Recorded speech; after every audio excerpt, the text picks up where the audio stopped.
Alright, I'm not gonna keep anybody waiting. Testing, testing. Testing, making sure audio is good. I'm a professional.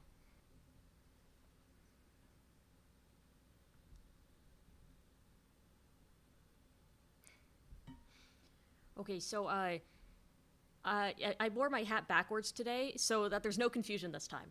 Last time we had someone who was shocked I had a girlfriend and then left. They found out. I can't hear you say audio is good. Restart stream. Yeah. So they found out that I had a girlfriend and then left. Like immediately. They're like, well, bye then. And we were all just kind of taken aback because it's like, you don't want to hear about gay people in a musical theater setting. So you're kind of in the wrong hobby, my friend.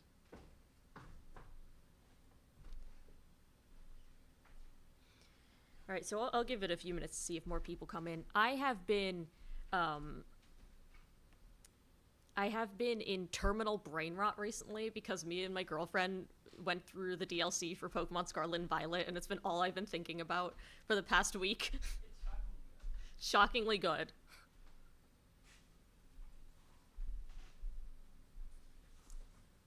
Pokemon's best archetype is when they create a woman who's just unapologetically horrible, and they really leaned into that, and they should lean into it more.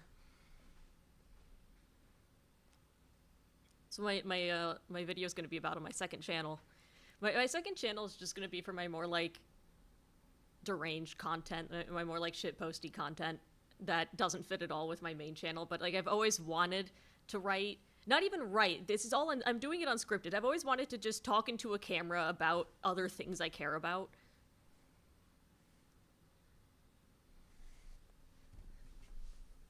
So follow your dreams, as they say.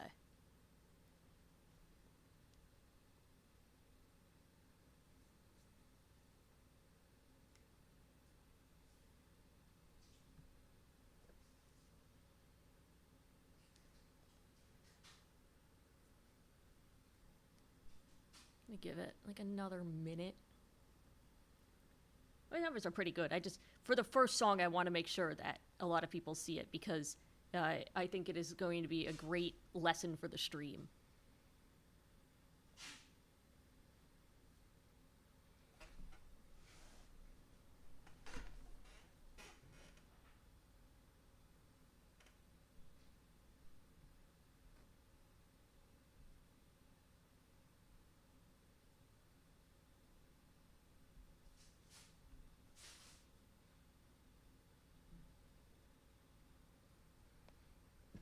The Pokemon writers for Scarlet and Violet are kind of like, the episode of SpongeBob where he doesn't want to, he like thinks he's a performer, and then eventually the Krabby Patties fall on the grill and they all cheer, and he goes, they seem to like it when we put the patty on the grill.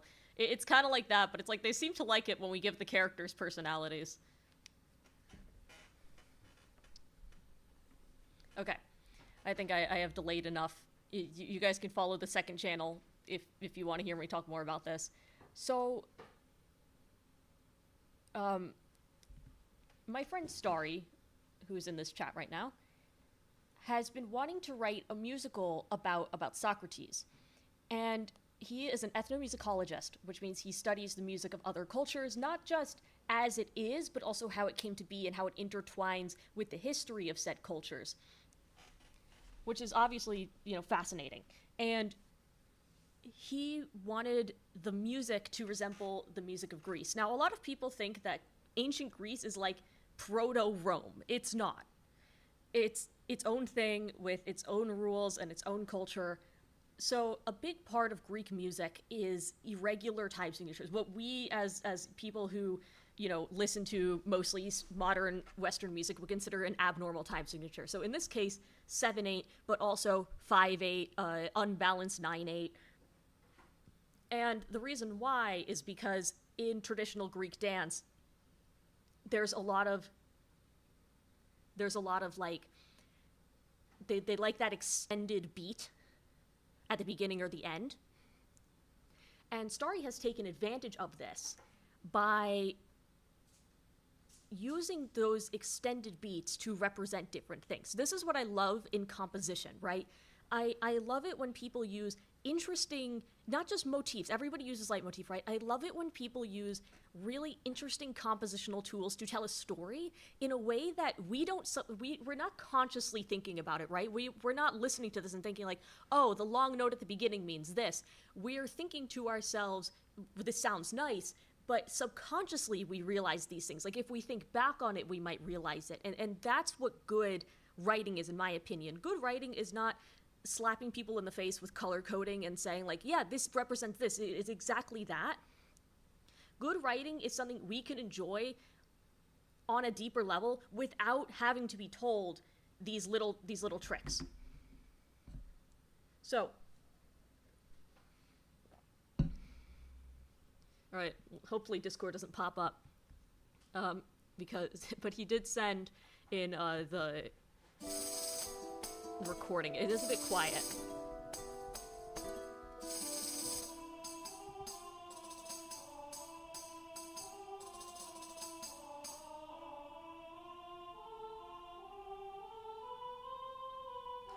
So, something that stuck out to me about the recording is that it doesn't sound discordant to our ears. It's like a little bit different than we're used to. It's something unique. But it is not discordant, it is not dissonant. And what's really cool about the choice of this is that sorry, I'm like trying to talk and listen at the same time.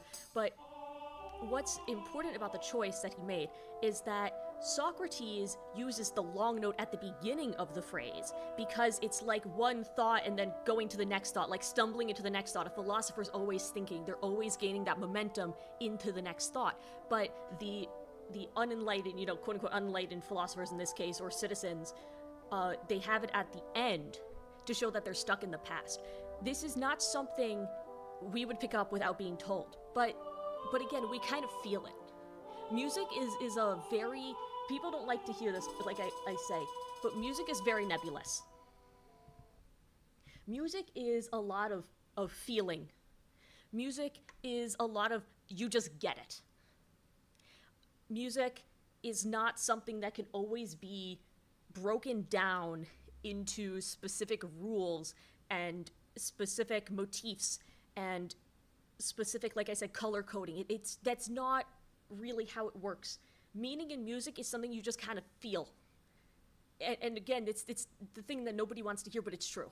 And you can make people feel things using these techniques, but 98% of your audience is not going to know that you did these techniques, right?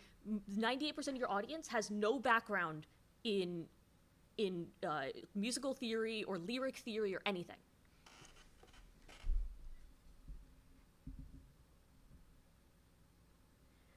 And I think that's just something really important to think about because,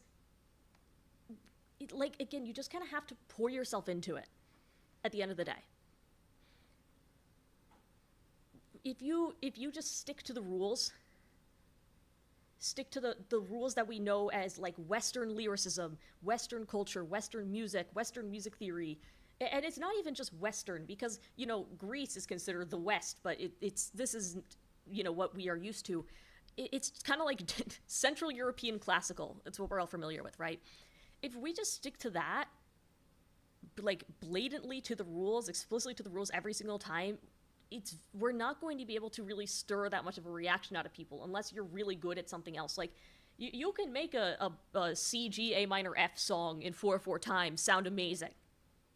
But a lot of it is just how vulnerable you're willing to be in the song. How much you are willing to put yourself in the song. Starry really cares about this. He's part Greek. This is very important to his culture. He has a story he wants to tell. And I can see that in the decisions he's making. Lyrically, it's not rhymes, right? It's not meter that we're used to. But it's telling the story he wants to tell. And in the end, that's what really matters. Because I think I said this last time, art is perspective. Like, that's what makes art worthwhile, is when you have perspective.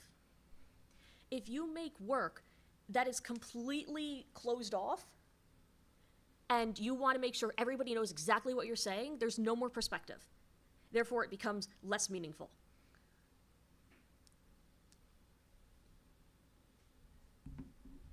I think that's just something important to think about.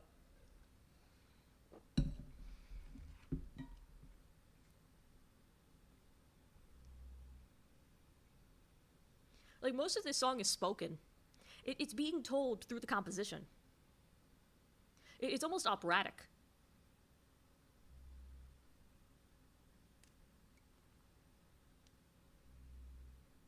You know, we would call this language kind of old-fashioned, but it works, right? Because that's the setup.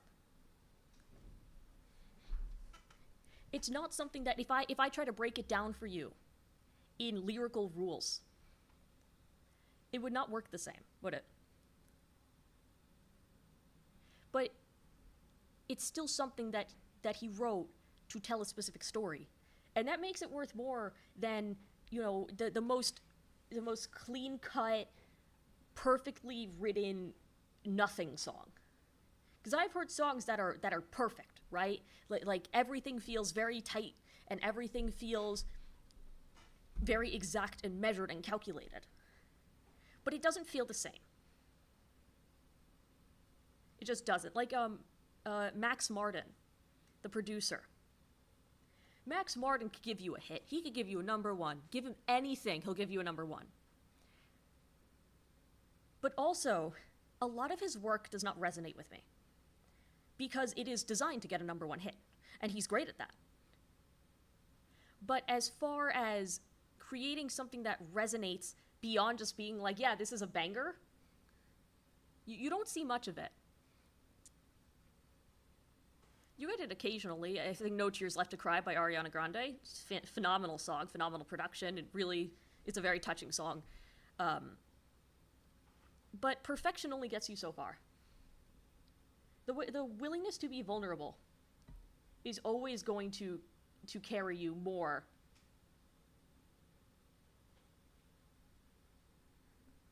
than sheer theory. Also, I just see someone in my Discord say they can't watch the stream. I mean, everyone else seems like they can watch the stream. I don't know, maybe YouTube is up to something.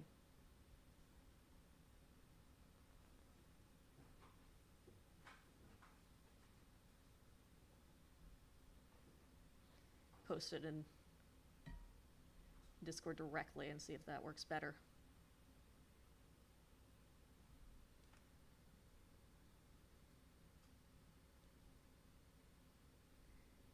Because this specific person, I'm showing off one of his sets of lyrics, so I don't want to, like, leave him out to dry.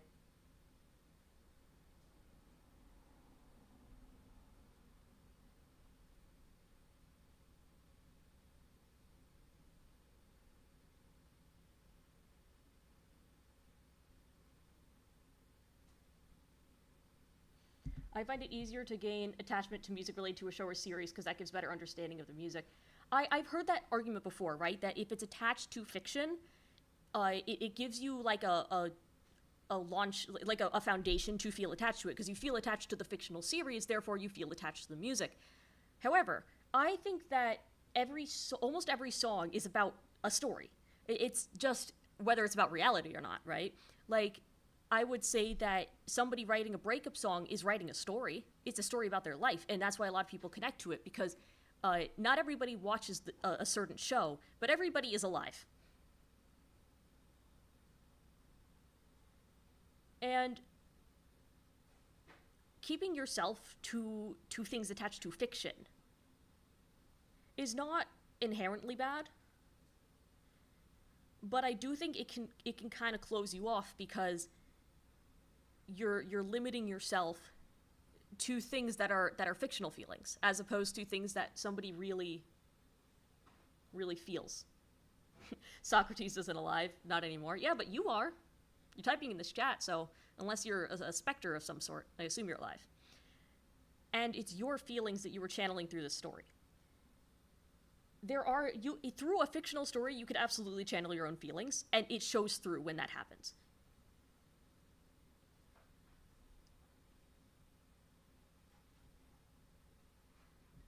Because I am saying, oh sorry, I'm gonna post the link again in it didn't.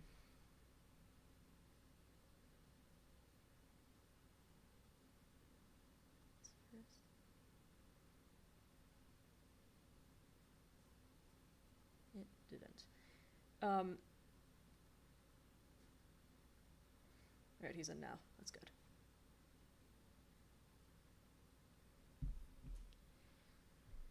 You can absolutely feel what the emotion somebody put into their work when you're listening closely, or even if you're just listening passively. Sometimes you can feel it.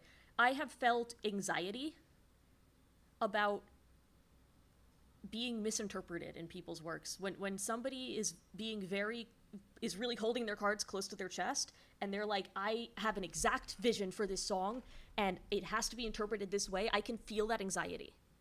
Because everything is very like planned out, and everything's explained, and there's no room for other interpretations. Sometimes I will see songs where the metaphors don't land, and I can feel the like, you just kind of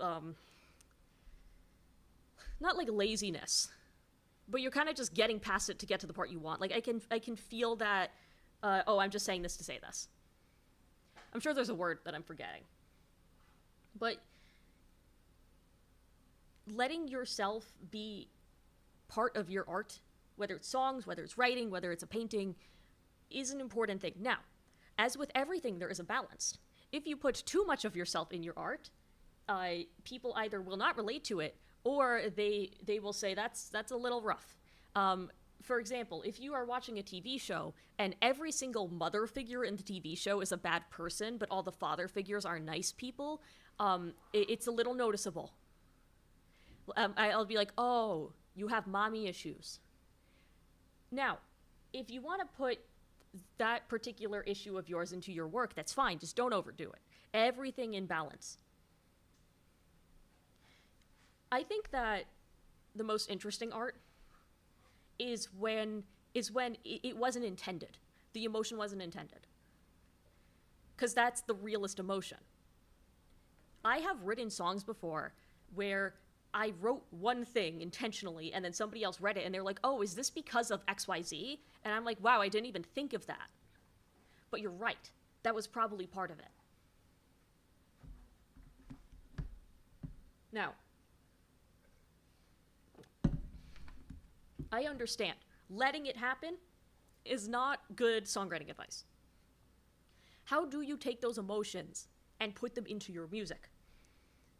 Part of it is learning about different techniques, trying them, and thinking to yourself, does that feel the way I want it to feel? When Starry wanted to have the melody feel like the thoughts of a philosopher, he found a way to mimic that through the music. He didn't have to say it in the lyrics. It's in the music. And it's not explicit, it's implicit, and we can kind of gather that. And then when we learn that the thought behind it, you're like, oh, that makes sense.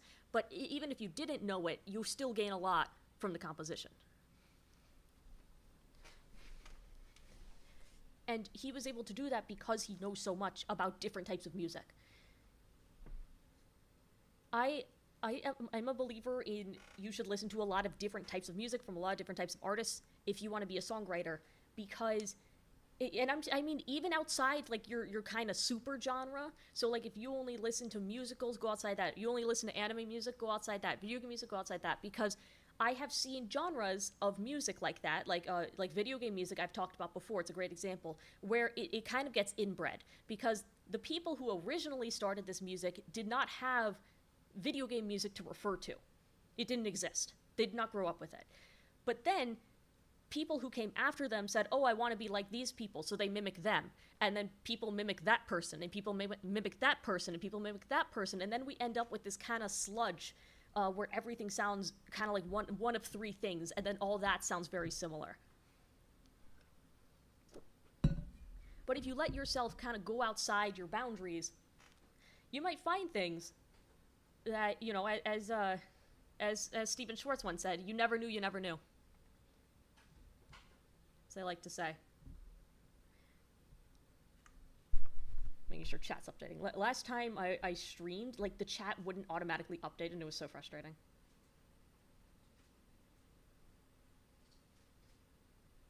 I'm live right now. Thank you, YouTube. I hope so. My girlfriend's sorting Pokemon cards in the hallway, and she says, I hope so. I hope you're live. Yeah, I hope you're live. Now, I think that was a lot of kind of like waxing philosophical for the beginning of the stream. It's only 1:22. So I do want to move on to the other song. Somebody who just said Heracross. Facts. Facts, I do have my little Heracross plushie.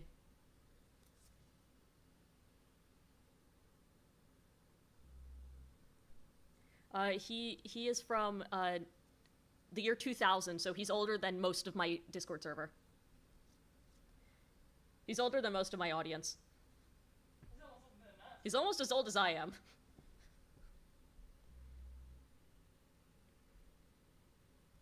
Now, Streamlabs, give me the other document I have open.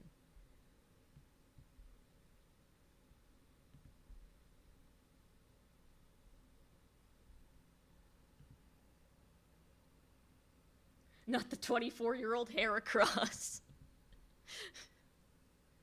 Hey, listen, he's a good 24. He's a strong 24.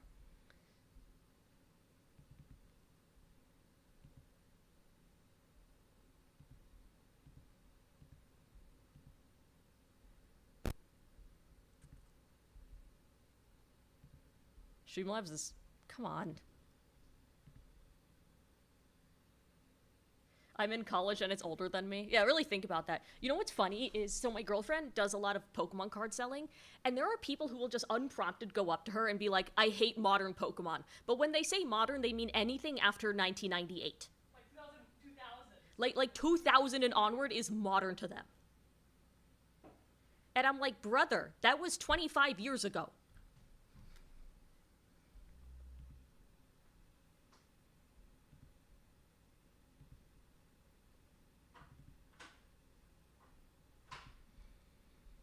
Streamlabs is giving me a bit of trouble right now, so I'm just going to take it from one document and put it in the next. Work smarter, not harder. Okay. So, Olo, I don't quite know how to say his Discord name, sent in a Has Been Hotel rewrite, so, you know, here we go. I decided, I used to not read context, but I forgot most of Has Been Hotel. So, heaven never exterminated sinners there, but they don't like them. And hell, Lucifer and Charlie, and maybe also Lilith, rule the place with an iron fist and want to punish anyone there who doesn't adjust.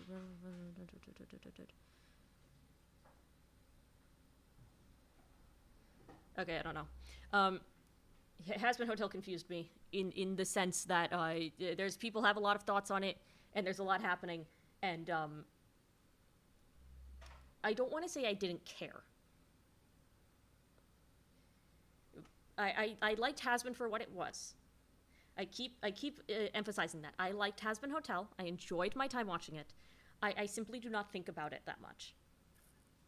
It's like when I did my review about that one song and people are like, well, if you read the wiki, if you watched the streams, why would I do that? I don't sit down and read the wiki for every single thing I enjoy. I don't like watch like Del Toro's Pinocchio and go, man, I have to read the wiki on that. But anyway, I believe the person who submitted this is Polish, if I'm not mixing him up with somebody else in the server. So I'm just going to go through this, and I, you know, if there's kind of like glaring things, I'll say something, but. lately our demographics has troubled us much. So this is, when you have a plural, it's have. Lately our demographics have troubled us much. It's quite problematic. Now, if you say that something has troubled you, you don't have to say it's problematic. Like, that's a redundancy, right? Like, it's been established. We're losing the clutch. To say like something's in your clutches is a term. You would say we're losing our clutch, if anything. We're losing the grip. Like, that's what that would mean. So that's fine. You just need to change it to our. You could help deal with it there. So I don't know who you is in this context, but, you know, it's fine. It's in a setting, so that's fine. As we would prepare a perfect place for this. You surely despise them while your arsenals rust. Why don't you let the hatred out?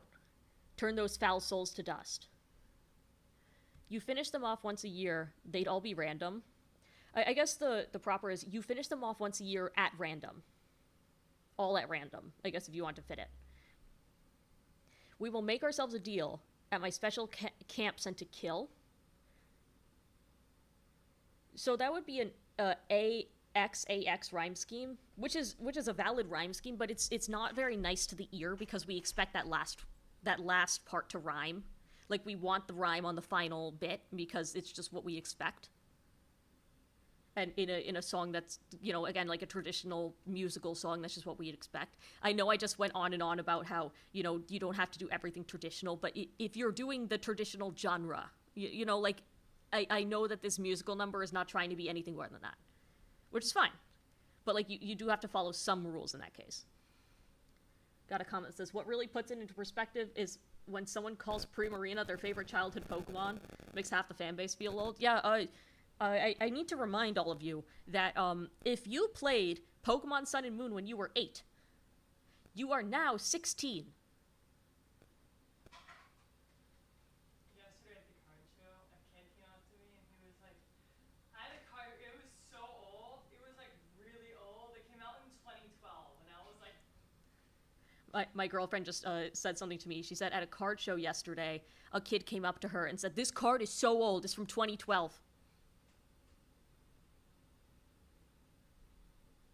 So, leaving you guys with that. Back to the song. Let me interrupt you. I can't stay silent now. When you are telling me to send angels down. When you are telling me to send angels down. So they would purge the sinner surge via sword or spear. So they would purge the sinner surge is actually a pretty cool line. I just like internal rhymes sometimes.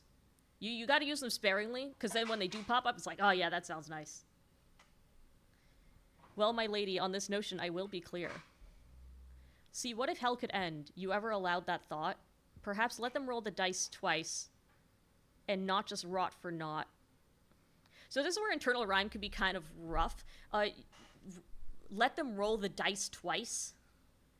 Like, having the rhyming words just next to each other like that is kind of awkward because you're putting two strong beats next to each other. And not just rot for naught. I can see working because it's more spaced. And it's a cool use of the homophone. We've neglected the gray zone. Not everyone's bad to the bone. So gray zone is a strong and a strong. So you would need to rhyme the next rhyme with gray and zone, not just zone. Because zone and bone rhyme, but gray and the do not. It's something that it's one of those like frustrating things where it's like, oh, but it's I want to use the strong syllable, but it just kind of it forces you to emphasize the next syllables in a weird way, because when you read it out loud, like I'm reading it out loud, right? And I go, we've neglected the gray zone. Not everyone's bad to the bone. Like, that's just what my brain automatically does with that. If I was singing this out loud, I would kind of be a bit lost on that second line.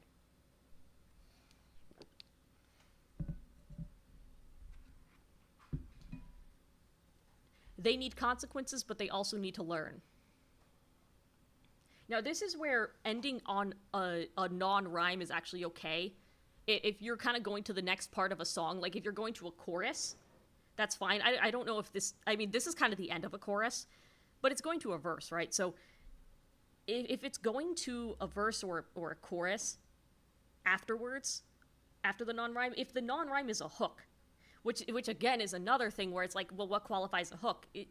You just say like the part of the song that's a hook. A hook is a hook. You just know it when you hear it. It's the part that repeats, or it's the part that sticks out the most. I would say the hook here is what if hell could end. You might want to repeat that at some point in that chorus, just to keep the momentum going. In this case, now that I read it again, the they need consequences, but they also need to learn might want to be rhymed with something. You spoke enough already. I got what you said. Did you think I want to see my own children dead? Whether winners, whether sinners, that's good. They still have their worth. From my blood spread all over earth. That's good. I like that. Though there are special needs, that then comes the weight of... There are special needs, then comes the weight of deeds. Those are two disconnected thoughts. Those have to be, like, tied together somehow. We respect our codex with no exception, and find slaughter a shameful conception. I don't know if slaughter as shameful conception works, just because to conceive something is to create it, and slaughter is kill, like to destroy something. So I kind of see you kind of want to be an oxymoron of some sort. I just don't think the metaphor's landing. And then it goes back to the chorus. Yeah, and you see, what if hell could end is the hook. And the suffering with it, you should appreciate them while they're in your fiery pit. So with it is a double rhyme, like in when I talked about Gray Zone.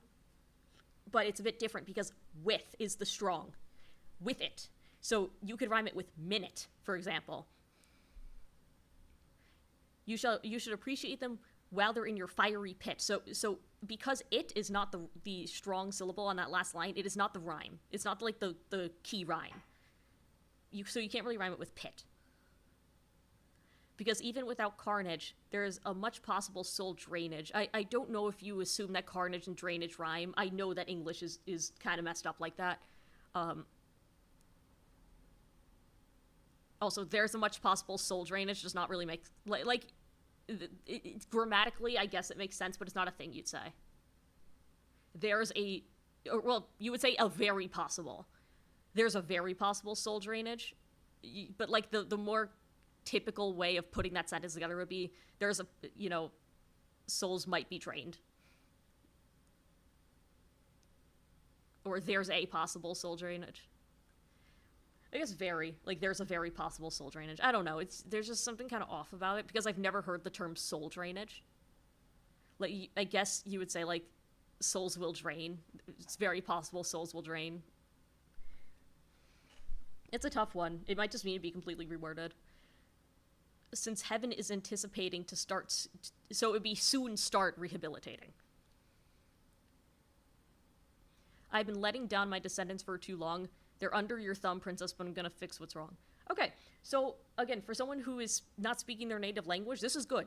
It's yes, there are some grammatical things that need to be switched around, but, like, I see the bones, right? I see the structure of something good. He just needs, like, a stronger grasp on the language, and he could be a really good English songwriter. Like, there's good stuff here. There's a good understanding of English songwriting in here. Especially coming from a language like Polish, which is very different than English. That's really tough. I would love to submit something, but I am too nervous to write anything. Well, first thing you gotta learn to write for yourself. That is the first person you are writing for is you. You do not write something for me. You show it to me because you want me to see it. But first and foremost, you wrote it for yourself. That's the important thing. And once you kind of get that, like, when you are writing a song for yourself, you're writing with the idea that nobody's going to see it, and that's fine. Like that's how you should get started. Write, like, it's the whole, like, dance like nobody's watching. Write a song like nobody's watching. You gotta do it to get good at it. Very, very few people sit down and in 30 minutes write, the next pop hit.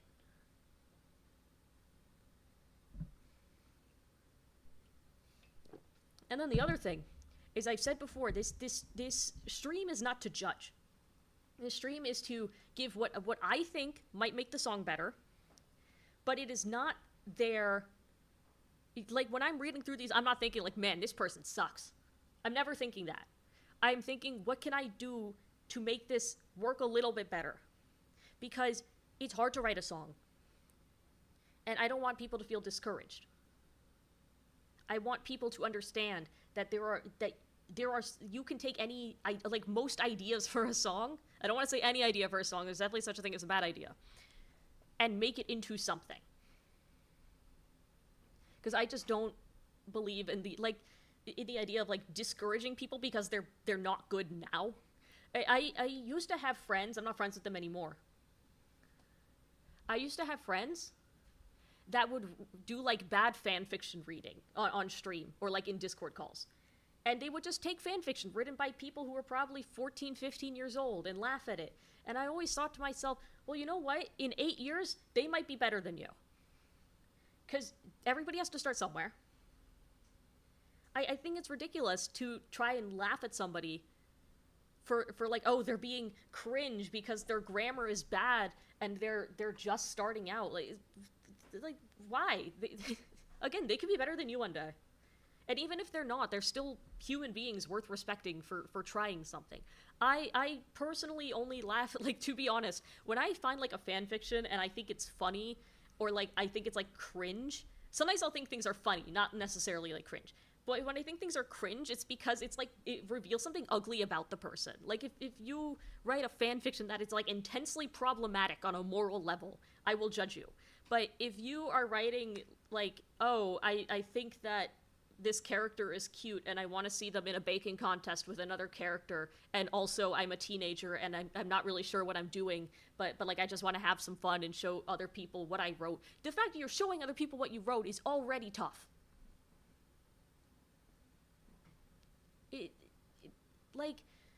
I'm always going to commend somebody for that. If you write your stupid baking, I don't want to say stupid, but your little baking contest AU fanfic and putting it on the internet for people to have fun, why would I judge that? Now, if you're submitting a song to me and you're oh yeah, I'm doing this for a university assignment, I'm going to be harsher because presumably you're being judged harshly. And that hasn't happened, but if it did happen. But if you're just writing a song for fun, you're doing a rewrite of a Has-Been Hotel song, I don't want to be I don't want to be discouraging. I want to show people that that songwriter instinct, it exists, and I think it's something you can learn over time. I feel like people forget how bad they were at a younger age and fail to realize when a person's way better than them at that age. Yeah.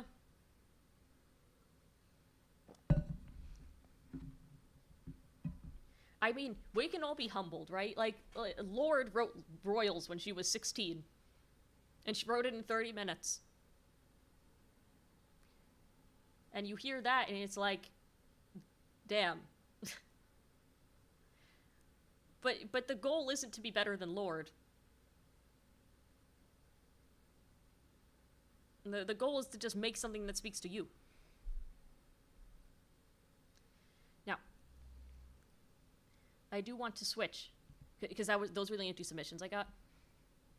I do want to switch to reacting to stuff. As I said at the beginning of the stream, I'm in terminal Pokemon brain rot right now, so I've just been listening to this.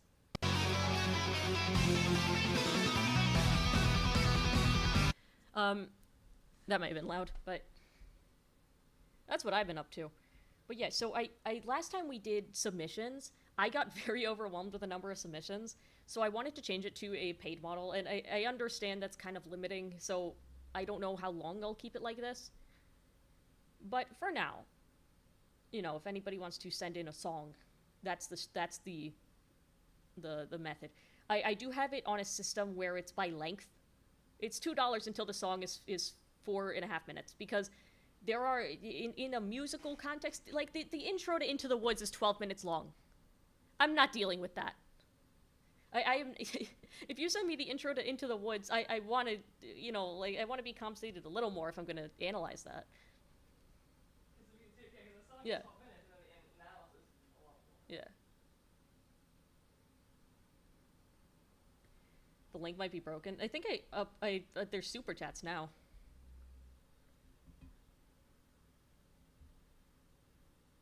I've never dealt with like Streamlabs, so bear with me. Streamlabs is working from my phone, from what it seems like, or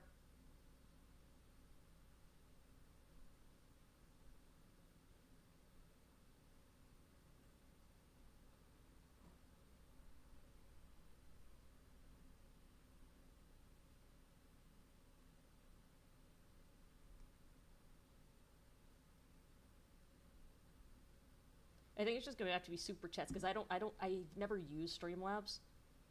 I never used super chats. So I'm just kind of doing my best here.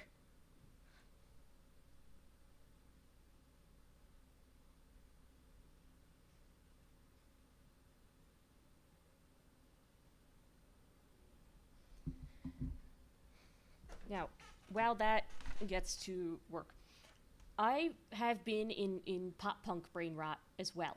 I've been listening to 2000 pop punk because I've been writing stuff in 2000s pop punk style. And I've been trying to think to myself, what makes pop punk lyrics? So I've been thinking about like what are like famous pop punk songs, right? I don't want to play them because I think that would like genuinely get my stream like completely taken down.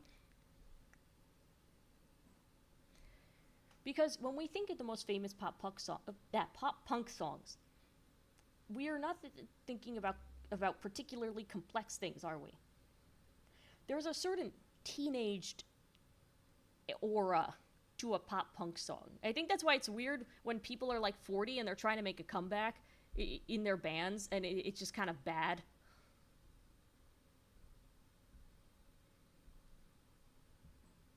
You have to be in the right mindset, I think.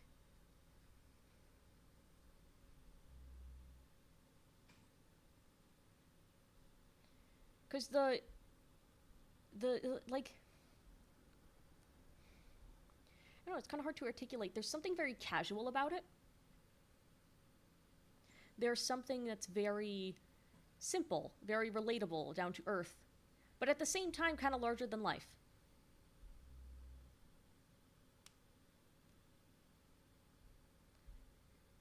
I don't know if All the Small Things is the best example, but it's like vague enough that it feels bigger than it is.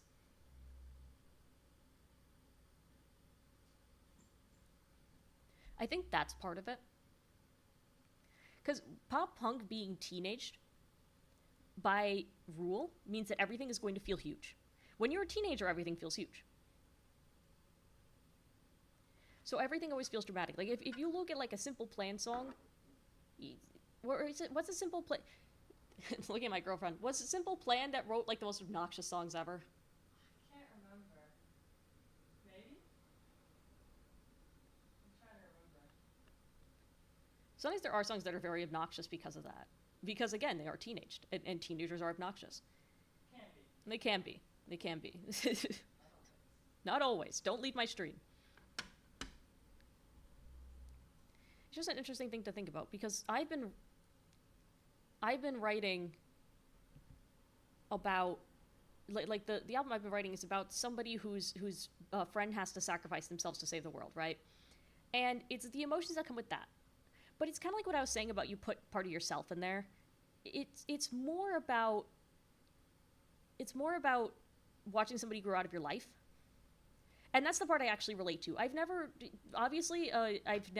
been friends with anybody that had to like get themselves, like had to sacrifice themselves for any reason. But I do relate to the idea of somebody just leaving. And that's kind of what ended up in there. That wasn't what was intended. That ended up in there. And I think that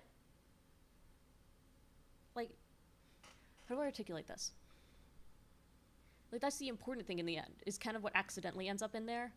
I remember there was this thing that went around Tumblr for a while, like 10 years ago, where it was like Pixar's rules of writing or something. And the thing that always stuck with me was write it and then go back and then find the themes and then rewrite it. Stuff will always end up in there.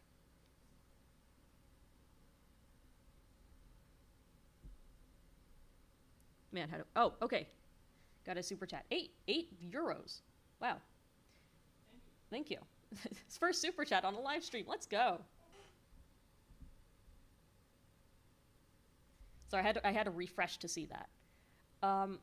2 songs, Forever and Save You by Femi C, the same artist that made Friend Leader from a previous stream. That was the Homestuck song I really liked, right?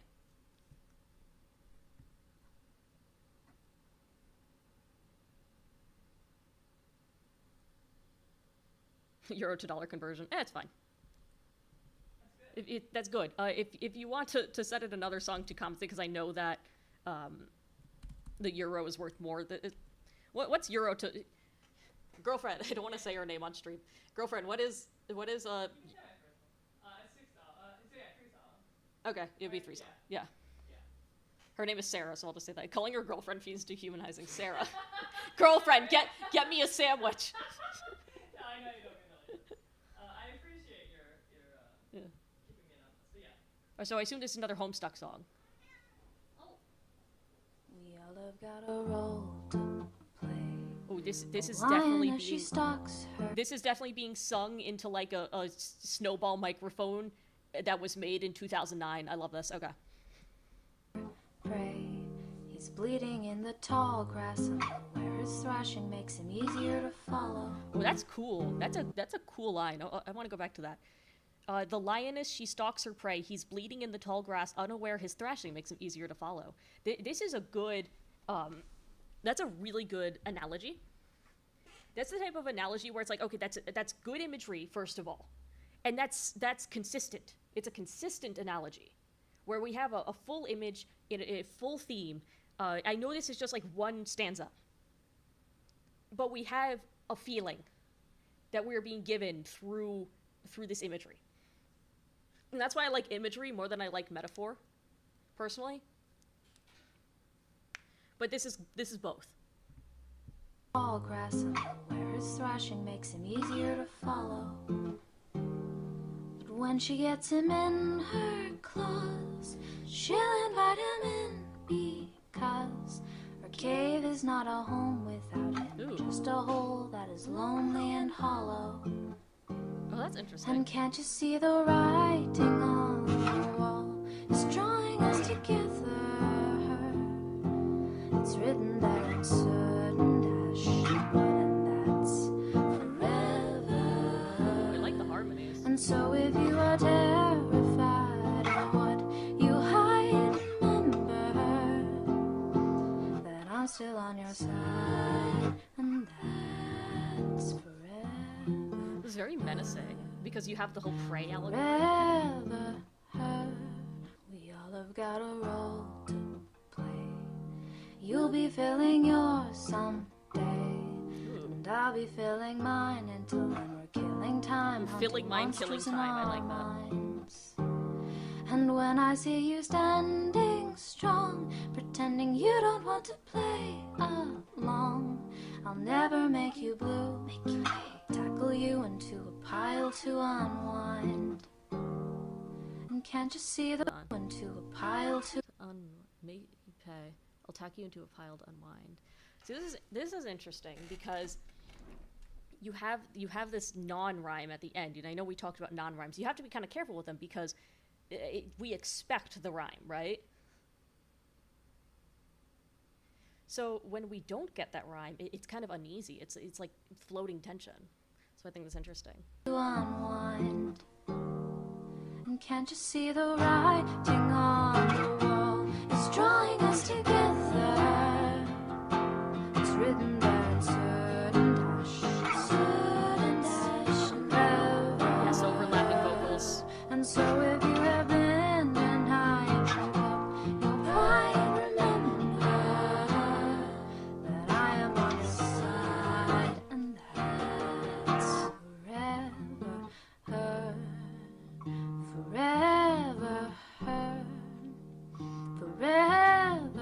says this is folk punk. No, And I folk don't punk's... have to this has better production than a Everybody Mountain Goats knows album. you have issues, you lay your colors bare. I'll be there when you finally decide to bare your heart. It's the part I want to share. And I don't have to argue, everybody knows you have issues. You wear them on your sleeve, so to speak. I'm not a thief, the only jewels that I need are your diamonds. Now find them following. I like that diamonds and hearts are kind of bolded because, you know, there's different suits of cards. The words behind your broken teeth, the broken glass that's underfoot and bottom of the know whatever nonsense you believe. The fast unknown laid out ahead, the tears and anger good and bad. The big adventure still ahead and palm whispers break your red whatever I will understand. And can't you see the writing on the wall is drawing us together? I like getting into this. Written there in soot and ash and blood forever. So if I've been too discreet, let me repeat, remember that I'm still on your side, and that's forever, forever. That was really good. That's like strong 8 territory. Yeah, that might be light 9 territory. That is just a really good little folk song. That's a really good, simple, but very strongly written song. Now, there are parts in there, and this is something I want to talk about, because I forgot to mention this in like when I was talking about pop punk, I didn't get to it. There are certain genres, and when I say certain, I mean basically everything that's not musical theater, where you can not rhyme and just get away with it if you play your cards right. And I don't mean it in the sense that, like, oh, you're holding the tension or it's like some sort of meaningful thing. Like, no, you could just completely miss a rhyme. There was one of those in here. Like, I think by the time it's on the bridge, it's like not really rhyming that much anymore. But it like doesn't matter because it sounds so good that I don't care. It just works. If you believe hard enough, anything can rhyme. Anything can work.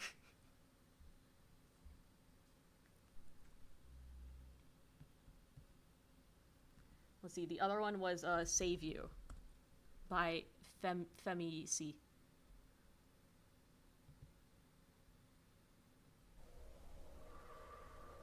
Oh my gosh, this one has even more background, like, white noise. This is perfect. I say that, like, genuinely. There was a darkness that soothed me and raised me up to dream, and an abyss, those nightmares, they're not what they seem. Ooh. Getting cool imagery. They whisper of a world they'd known, where every child was their own.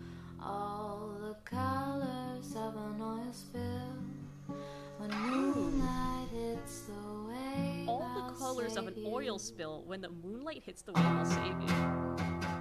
That's an awesome lyric. You've seen all the things that I've seen. You've been all places I've been, my friend. You know all things that I know. Well, may not I don't know, so who cares? Who's better or worse than anyone? I've made mistakes along the way, but If this had a higher production value, it would be like a good Boy Genius song. some things should stay the same. I don't agree.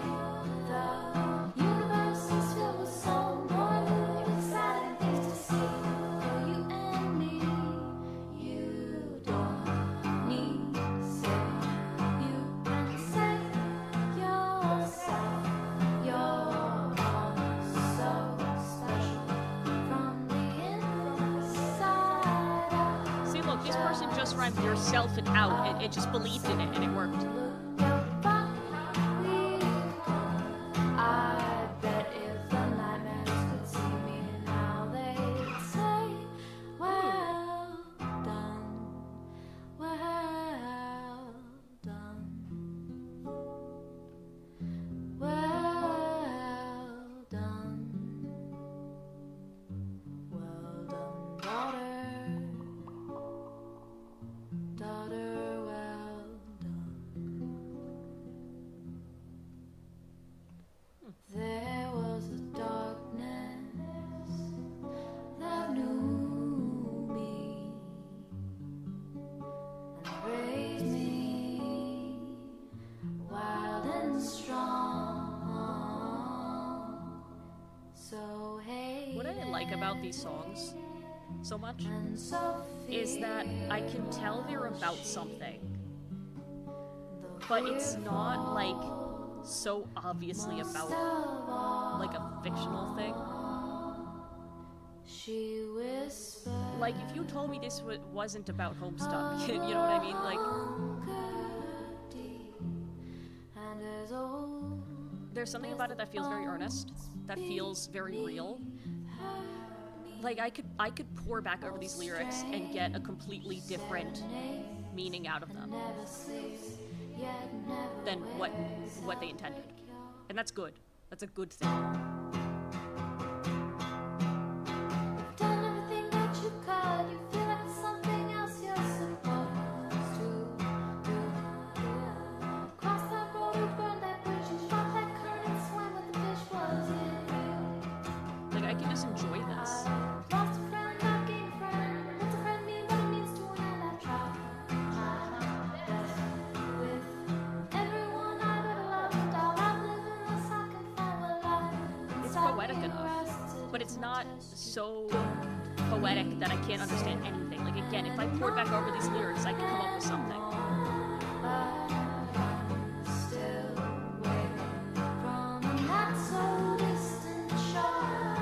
Just take a second look at what We've listened to 3 songs from this person, and they're all really good. that I couldn't save you from darkness inside your heart, your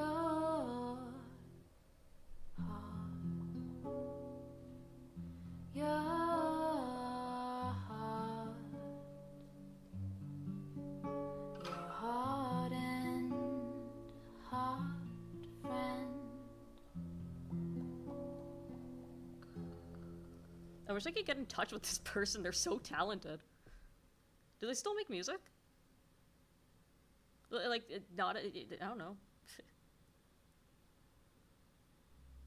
The three I've listened to are your favorites. I can see why. They're good. They're really good. Again, you know, so many fandom songs are just kind of electro swing, overstimulating, all this stuff, right? But to hear one where it's just so genuine and real, and I can tell this person is pouring themselves into these songs, that they not just enjoyed this story, but they somehow related to it. Again, even if they don't realize that they related to it, I can tell, I can feel that. You know, I can feel the genuine nature of these songs. Because I have no idea what this is about, but if you told me this was about, like, your real friendship, I would believe it. And it was just couched in a lot of metaphor. That's what makes a good fandom song.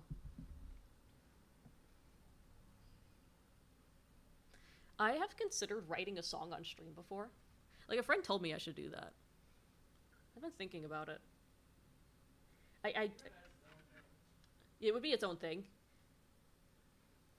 I want to, because I said I had Pokemon brain rot, this idiot has been ruining my life. Okay? I want to write a song about her. I think she's interesting. Ignore how nice and friendly the card looks. Her ass would not do that. She's horrible. Okay, so this person still does make music. That's great.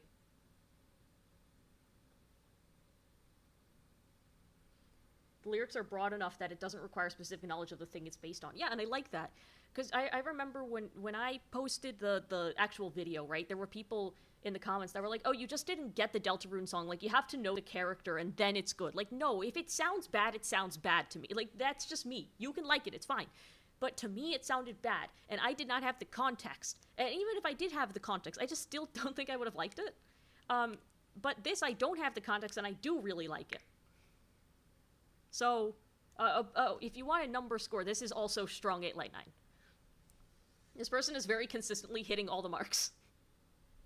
Literally, the only thing holding them back is production value.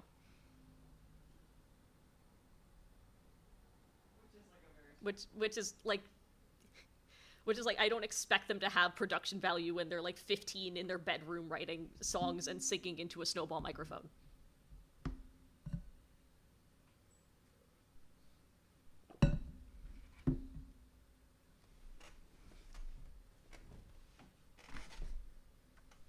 All right.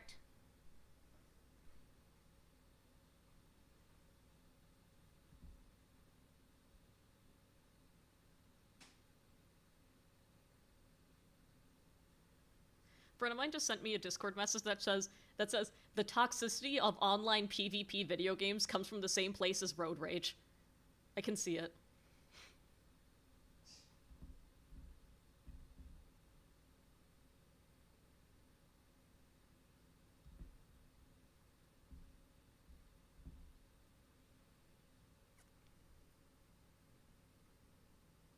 Isn't the point of reviewing fandom songs to see how well it works without that context? Yeah. I would say that's the point. Because I don't... Like, fandom songs should just be good. I think that songs should aim to be good. I don't think that... Like, I think if you're writing a fandom song just because, like, Five Nights at Freddy's is really popular and you want the money, it's not going to come out as good. And truthfully, I can tell when that's happening.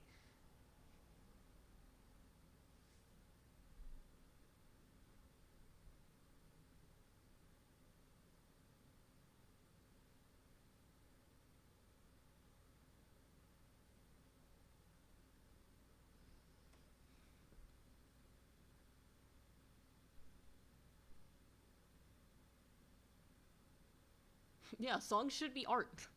And art means perspective, and perspective means putting yourself in your art. That's why corporate art is hard to, like, feel. Yeah, again, the whole like, paying for songs, I guess something I'm still working with. I do want to keep it monetized to some extent. But I also do understand that, like, it might be too much, or, you know. If I could also just speak on things. I could try songwriting. Songwriting on stream. I just interrupt it if somebody sends in a submission.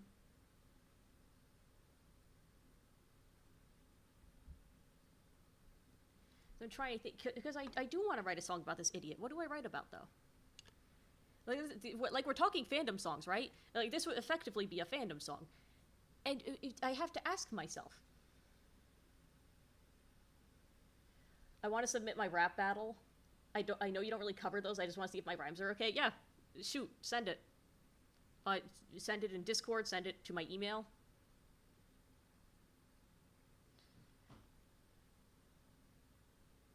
But yeah, we talk about fandom songs, and it's like I want to write a song based off a character because they inspire me in some way, right? Like, I connect with them in some way. And I'm trying to think, what is it that I connect with in this character?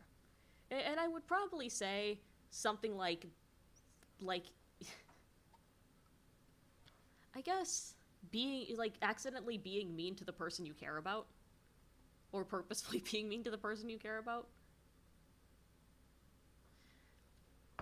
And it kind of doesn't matter what the song is inspired by at that point. It doesn't matter if it's inspired by a Pokemon game.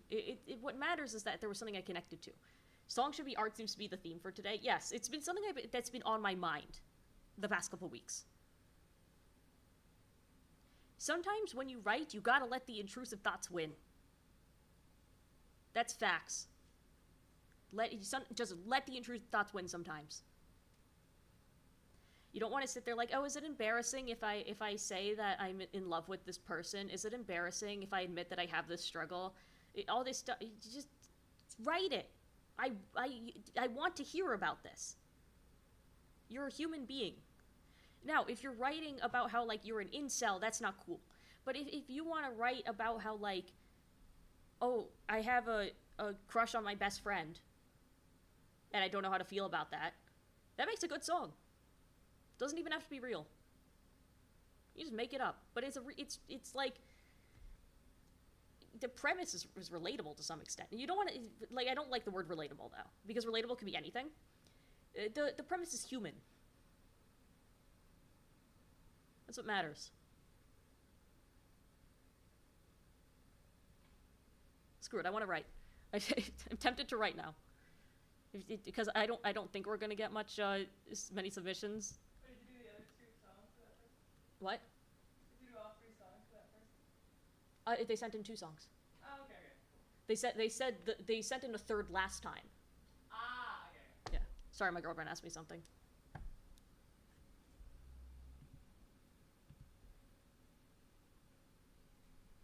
I wrote a song about a girl I was in love with, and the story of that song was complete bullshit. Yeah.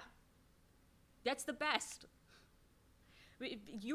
Part of you is still in there. It doesn't matter if the story is BS, right? Part of you's still in there.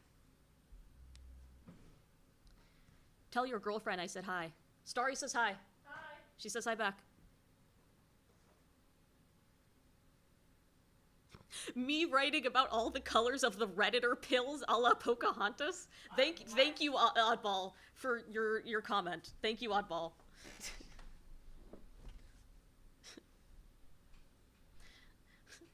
Yes, Starry, Sarah, I have talked about you to Sarah. I talk about all my friends to Sarah. Sarah knows all. Hello. I am behind, but I am aware. She is aware. Yeah, Oddball is a longtime friend of mine. She will... I just don't ever expect her to say anything. She will always surprise you. Never try to guess what she's about to say.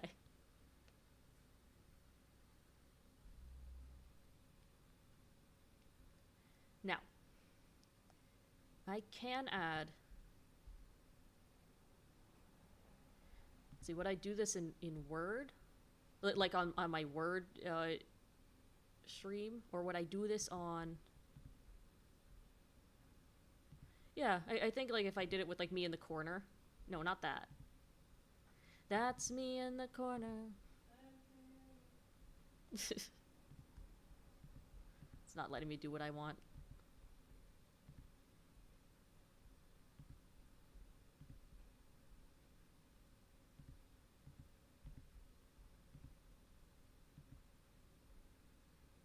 Okay, yes, I was hoping somebody would say losing my religion.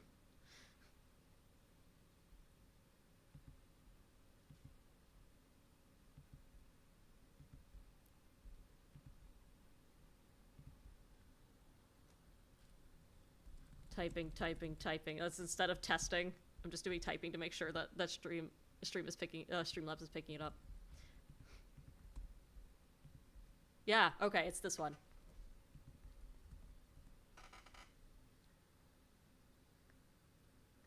Let's see. So usually my strategy for songwriting is lyrics, melody, chords, production. Because lyrics infer rhythm, which infers melody, which infers chords, which infers production. So I don't want to like break out my guitar yet. I'm tempted. Don't get me wrong. Now, the next thing, the first thing I like to do is I just kind of like to think, what is the key? What is the key here? The key of this song is going to be about accidentally hurting people you care about. Because that's something that we all can relate to, I think. That we've all screwed up in that way. We've all said to somebody we didn't mean it. And that could be the first line. That could be the first line.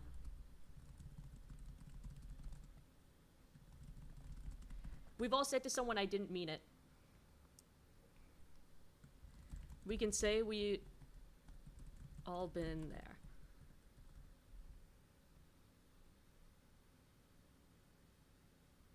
Now, mean it, that's tough to perfectly rhyme. We're definitely going to slant that.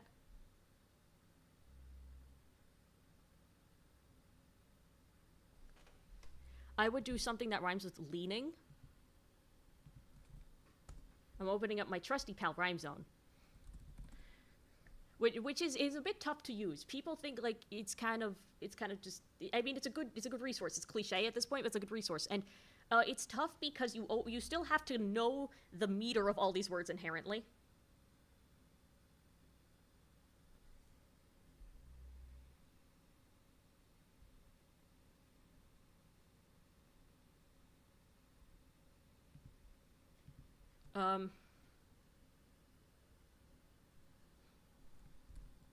We've all gone from talking to screaming. Screaming and mean it. Let it happen. Just let it happen. Okay?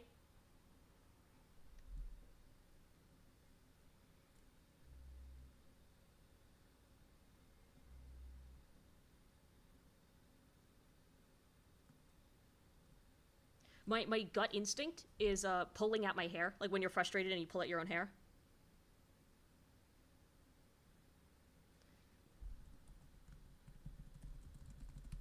Sometimes you just gotta go with like, you hear it. I don't know, maybe this is just me when I write, but like I hear it in my head. I hear, I just, the line just pops in there where I'm like, I have the first part of the rhyme, what word does my brain go to next, and I just make something with it. Sometimes you just gotta do it. Just let it happen. The rhyme pattern could be irregular. I'm not feeling irregular for this one quite yet. That's tempting, but I never want to be different for the sake of being different. If it works, it works. Also, can I change the name of a stream midstream?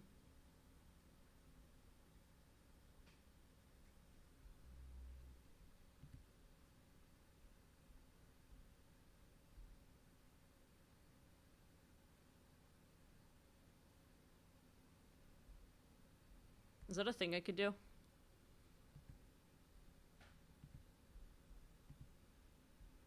Or is it just kind of like, it just is? Oh yeah, I could do that. Submissions and songwriting. There we go, it's updated. Cool. Okay, so now we have the first part of our first verse.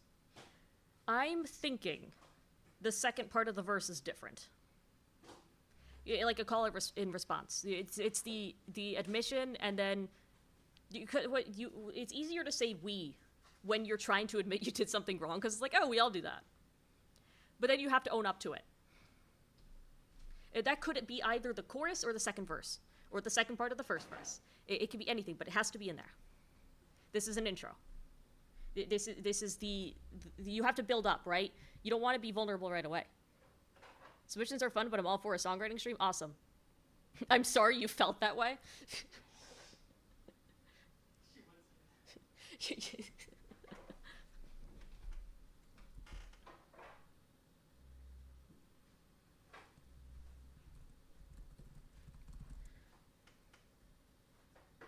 I've caught myself.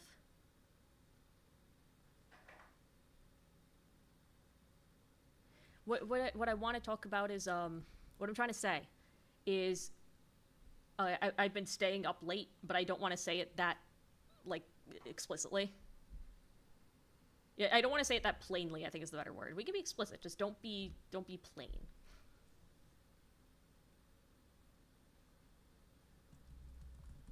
I caught myself checking the clock. Night turns to day is also kind of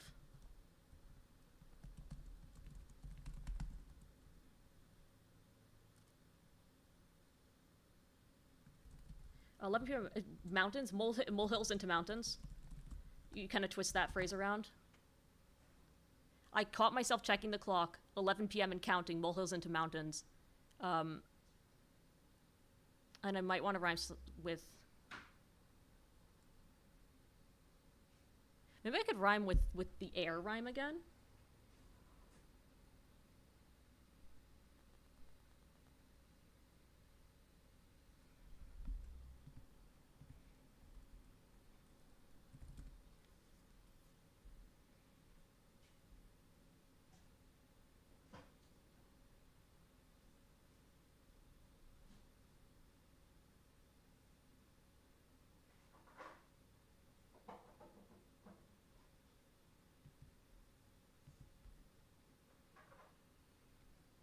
Shadows appearing, like when the sun came up, the shadow of like a lamppost appearing.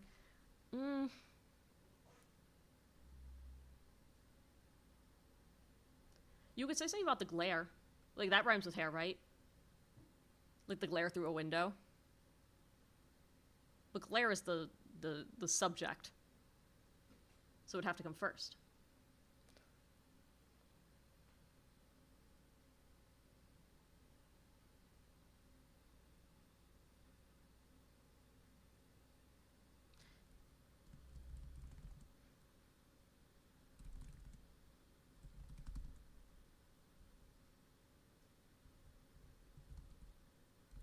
Waking up to the sun's red glare.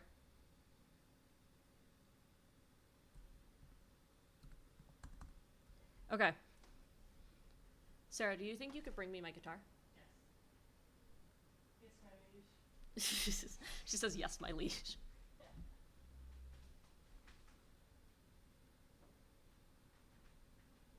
Whenever I want to say late, I always say the power's out because our electricity stops working.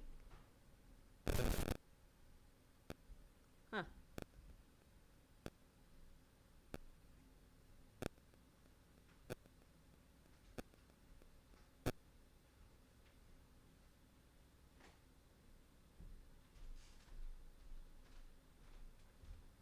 Mic glitch.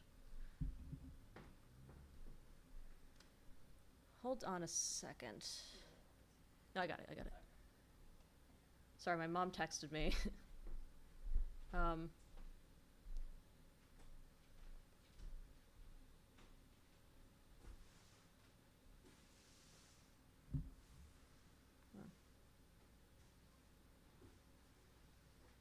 My mom wants to call me, so I'm just gonna go to the pause screen real quick. Because she says that it is pretty important, so I'm going to do that real quick.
All right, everything's good. Don't worry about that.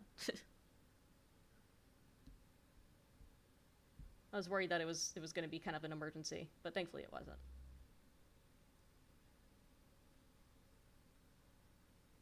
In your opinion, which is more fun, vague lyrics or specific lyrics, given both are filled with symbolism? That is a good question.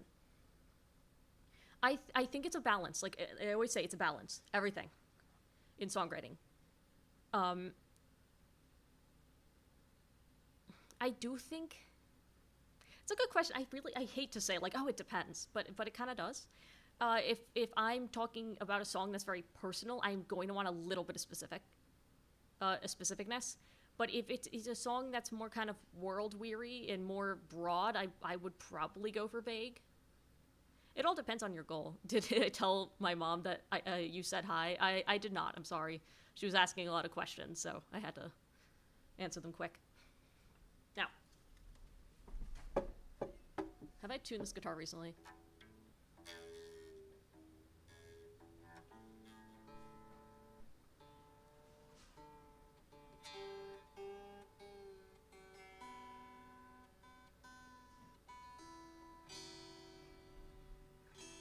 Yes, I tune my guitar by ear because I'm stupid. When I'm deciding the key of a song, I choose something I could sing. A lot of people would say that's very obvious advice. Not everybody takes that. That's in drop everything tuning. Yeah, that doesn't shock me.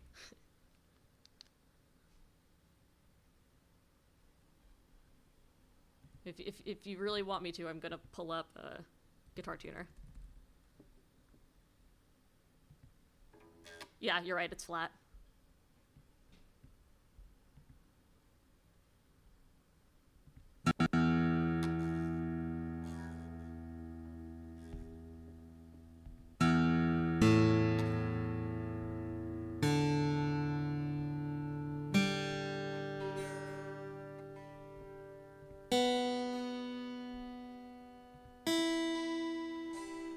That should maybe it's not coming in right on the microphone, but according to the guitar tuner, that's perfect, or near perfect. Do I have perfect pitch? No, I have just been playing guitar for a very long time. My vocal range is about it's E flat 3 to like G5, with a belt going up to about C sharp 5. So, my favorite key is A minor. A minor. I can't say that anymore. Kendrick Lamar has ruined the phrase A minor, but like in the best way. I don't write in C minor a lot. I could, but then like going low is tough. I could do like F. I don't do a lot of stuff in F.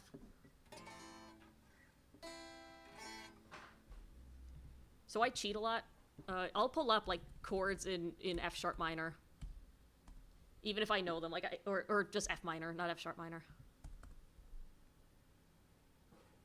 Yeah, I knew everyone would just... A minor. This is what's gonna get me canceled. Playing a song in A minor. What's your favorite chord? Mine has always been F major 7. B minor 7. It's my favorite chord. I love B minor 7. I think it's beautiful. So F minor, G diminished.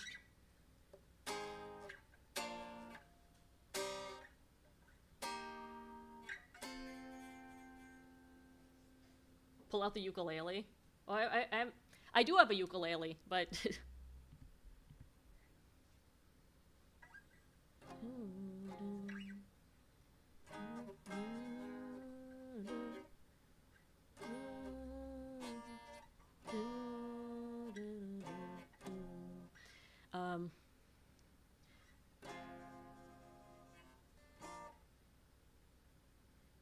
now how fast do I want this song to be? Do I want this to be pop punk? Could I put this on my album?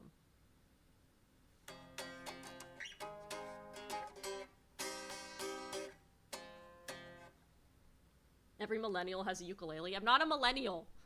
Stop calling me that. We're at the top of Gen Z. I'm early Gen Z, okay? Just Skibidi Riz, Ohio.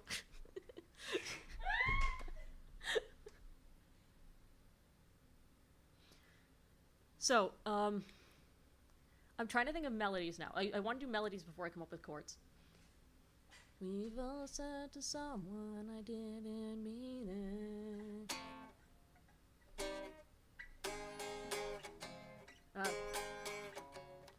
Let's see. We've all said to someone I didn't mean it. We can all say we've been there. We've all been from talking to screaming, from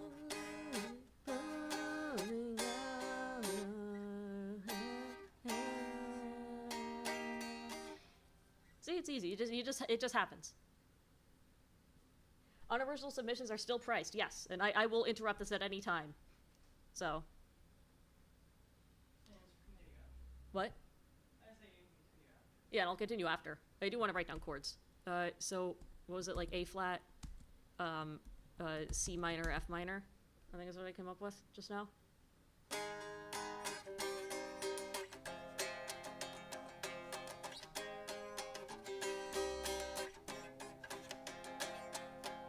And then I guess on the third I could do,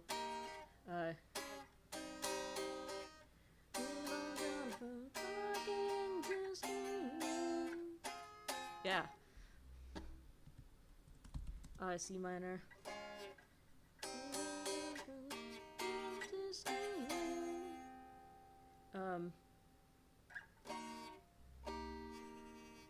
Let's E flat major.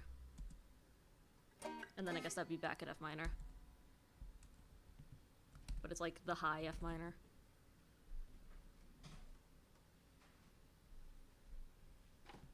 And then I could go back to A flat.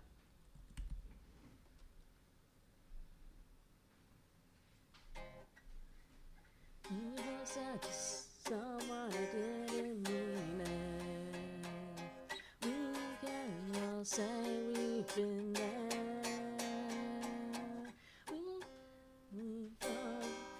We've all gone from talking to screaming, calling out our hand. It would be something like that.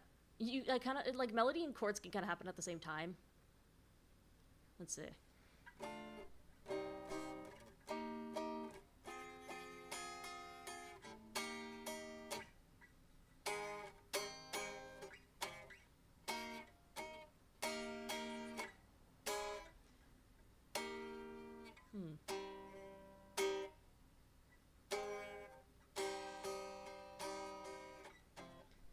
Prefer to finger pick or strumming.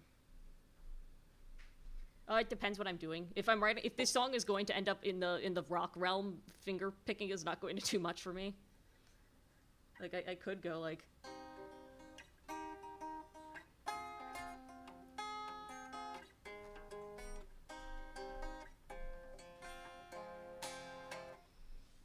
Turn it into like a sad indie ballad.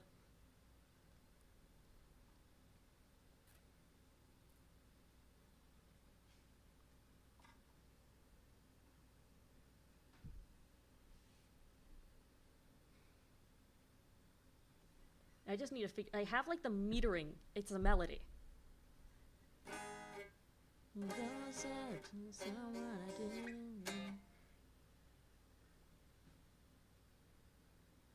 I could just take out someone.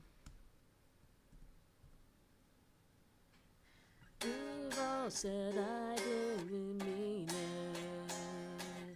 We can all say we've been there. Change that.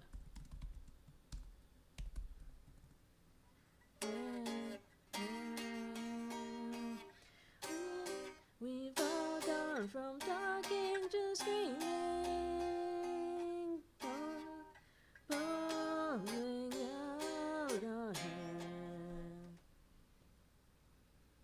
I always write on my piano. I just can't write on guitar. That's a personal thing. Like some songs I've written on piano, some songs I've written on guitar. It's just I can't drag my keyboard over here right now.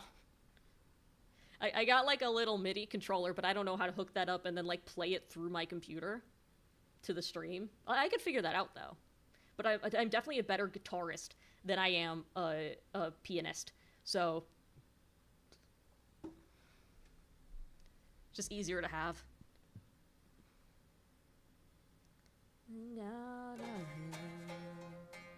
And then I call myself checking the time.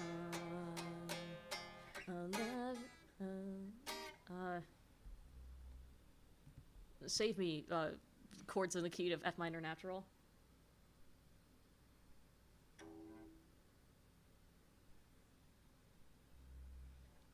Let's see. I gotta do B flat.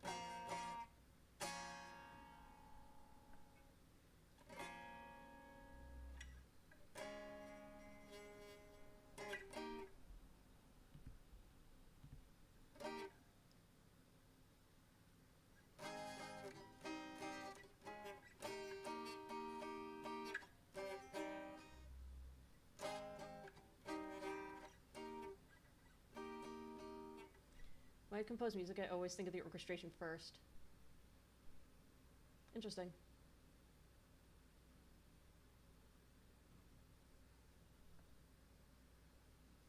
My main trouble with songwriting is that I always worry about the composition, but when it comes to lyrics, I'm stuck. That's why I kind of try to do it all, like, I don't want to say simultaneously, because we just saw lyrics, then melody, then chords. Or in this case, lyrics, chords, and melody. I think that it all kind of comes together almost simultaneously, because it all feeds off each other. So I think it's, when you just stick to saying to yourself, like, yeah, I gotta do this particular thing, and then I will put an orchestration to it, then I will put a composition to it, then I will put chords to it, I think things could get stuck. Because we saw right now that, like, I edited the first line of the song because it wasn't working with the melody and chords I came up with. It just felt awkward, so I just went back and edited it. And then it's all kind of meshing together at the same time.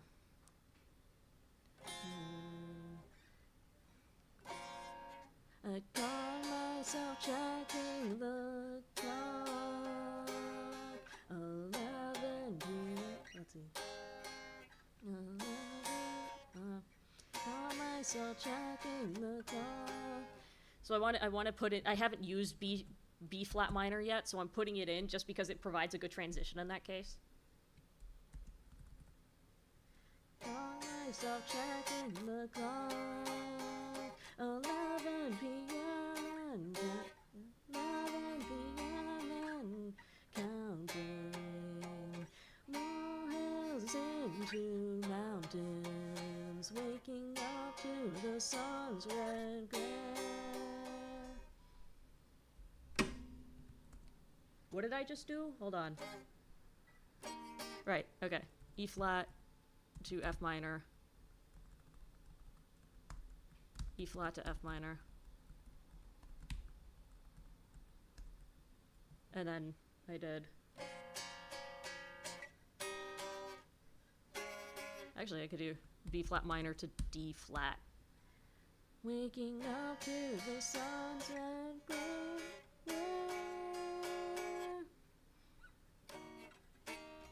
Sunset glare. Or I could just do it to the E, and then, because that would be the 7th chord, and then it could go straight to F minor again. But I like D flat major.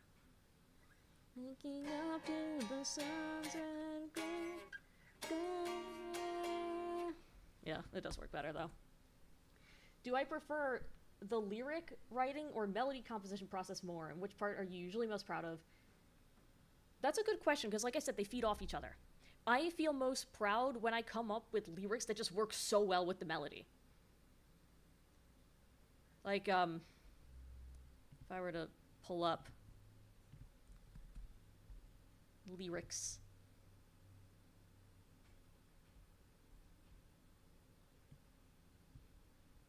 Like, I feel most proud when the meter and the rhythm and the lyrics and the chords just all come together.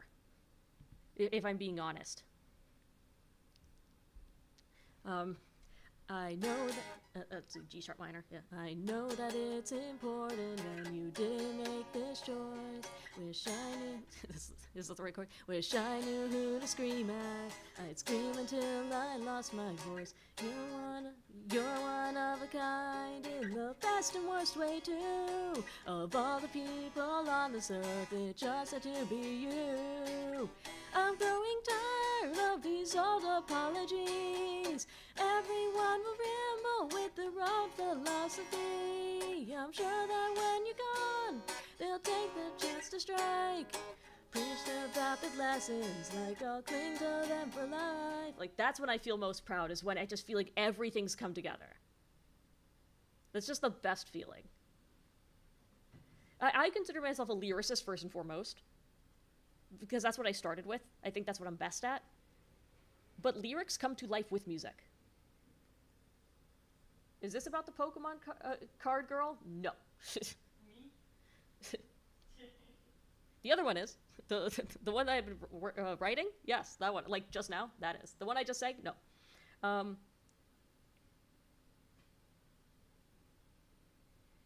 I consider lyrics to be the intersection of music and words. So, I think it is hard. It is hard for me to write a song just lyrics and just leave it at that, because it's like, oh, but I have to know what it is. Like, I have to know the song's identity, and then I feel comfortable with the lyrics.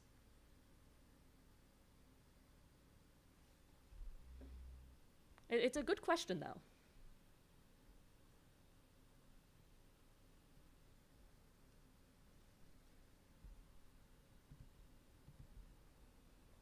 Back to the song question. I'm going to go until 3. So I'm going to go for another 20 minutes and see what we could come up with. I think we could get through a chorus in that time.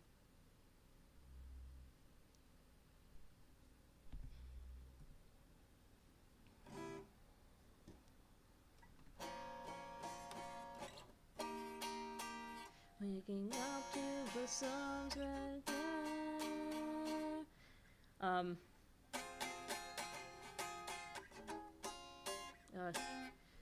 Now my mind is on the other song I just sang. So I want to do, it's just how the world works. We all spin that roulette. Sometimes the odds don't have a code. But that's not what we're working on.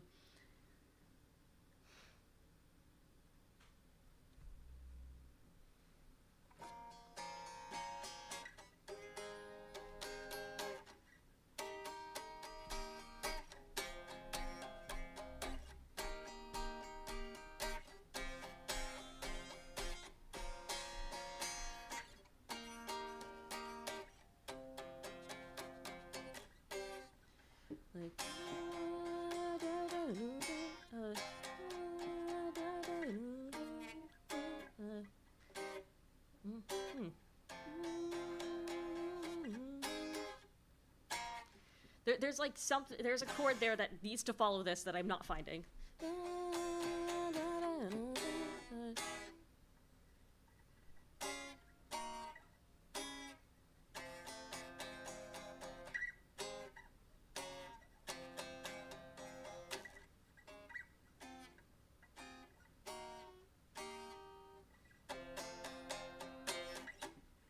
You just start down here.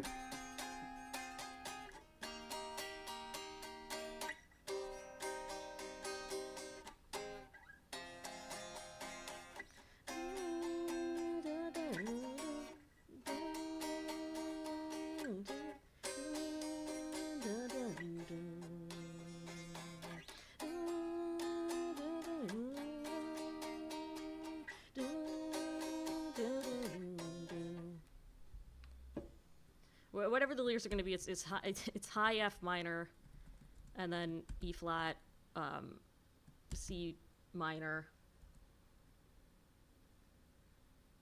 and then F minor low. I love how this is all being like when inspiration hits you, you just got to do it sometimes.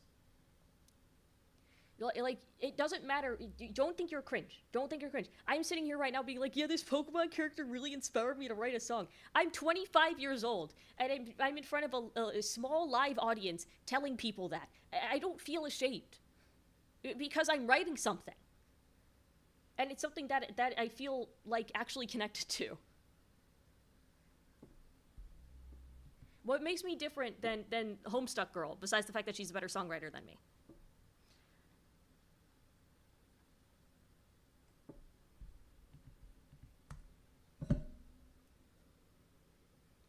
I don't know if you saw that, I just spilled water all over myself. No. Thankfully, it missed the guitar.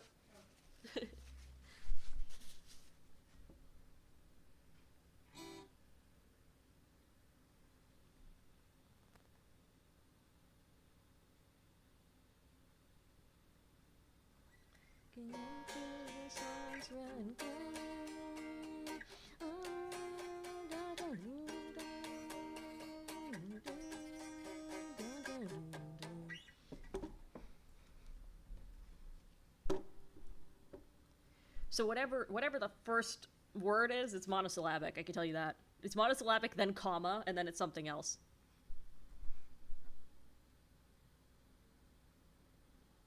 You can even just put in, like, placeholder lyrics sometimes, and sometimes they just kind of end up working. Like, this is what comes to my mind right now, like, if I had to put down anything.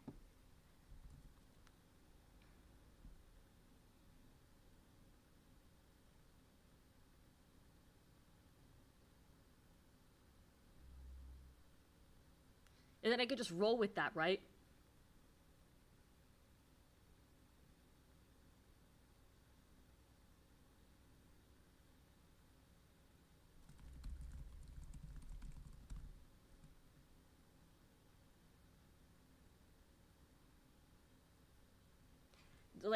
The thing that came to mind is, oh, the bitter cold. And I'm thinking, like, okay, winter. Oh, during winter, the leaves are all dead. You could see the branches, right? Like, and that could be a good metaphor for, like, you could see through someone. Like, you're kind of, or you can also say it's like, you know, if you're being mean to someone, you're being cold. Like, that's the obvious conclusion. But then it's like someone can see the reason why you're angry. Something like that. You know, like something is being revealed.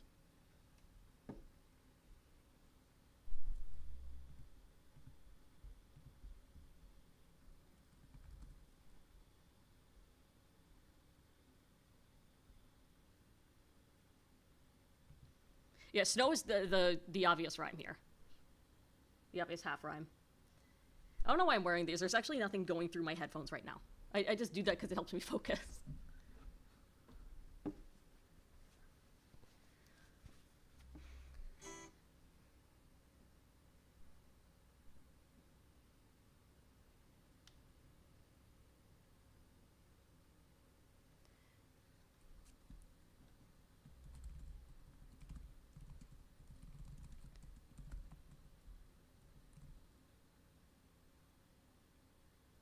Crimson drops in the snow. I like color. I like using color.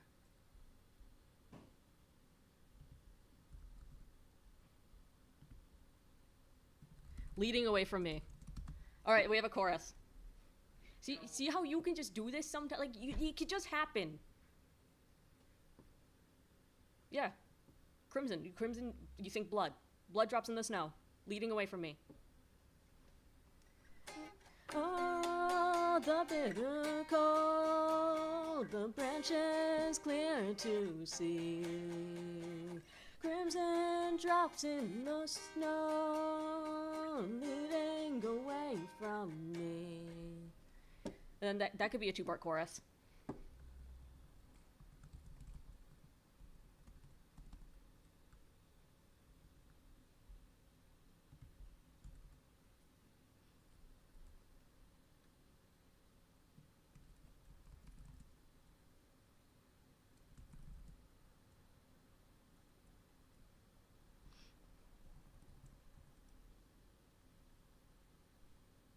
You could do like a contrast. You could do like something about like fire. You know, we connect that to rage. But then the thing about the phrase "oh, the bitter cold" is that "oh" and "cold" have a nice ring, like a nice half rhyme to them.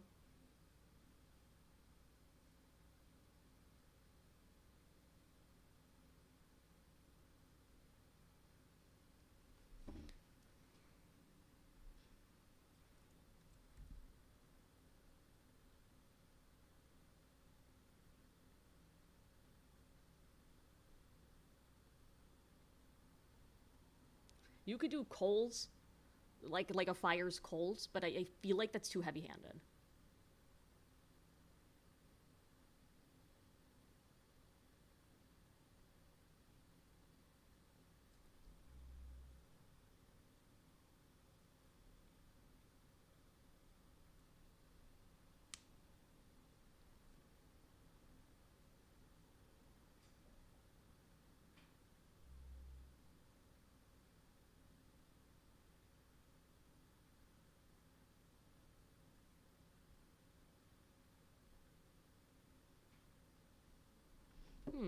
What do we do here? I'm writing right now, and this is Loki helping me. Good. That's the point. That's what I want people to do. Is to leave the stream and be like, man, I really want to write something now. That's like the best compliment I could receive is someone telling me like, yeah, I'm writing right now because of you.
I'm looking at my options. A lot of things rhyme with O. like too many things. There's a lot of options.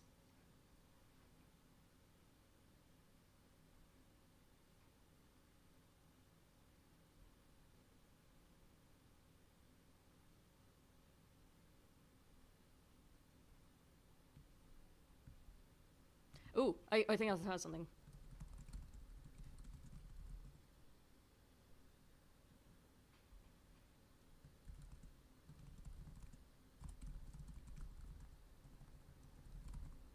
Have you ever heard the phrase, you can't cross the same river twice? It's a good one. I've always wanted to use it in a song.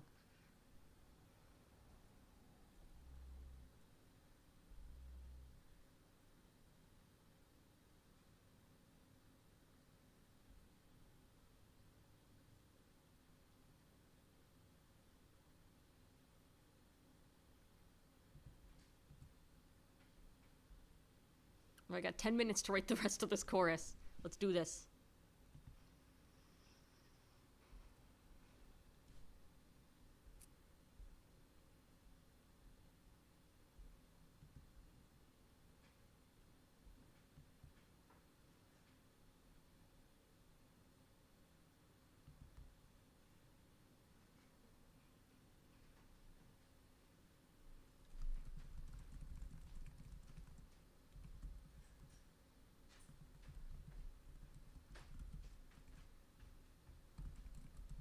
What does that mean? I don't know. It's fine.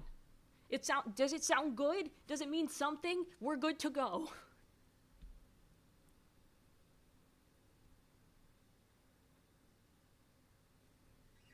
Oh, the river flows, and I can't cross it twice. Tell me what you think you know, and I'll gladly pay the price. Yeah, sometimes a song just needs to song. Just let it song. The music is musicking. The math is mathing. It's fine.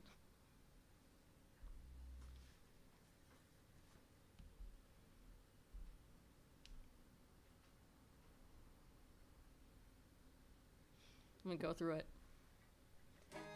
We've all said I didn't mean it. We can all say that we've been there.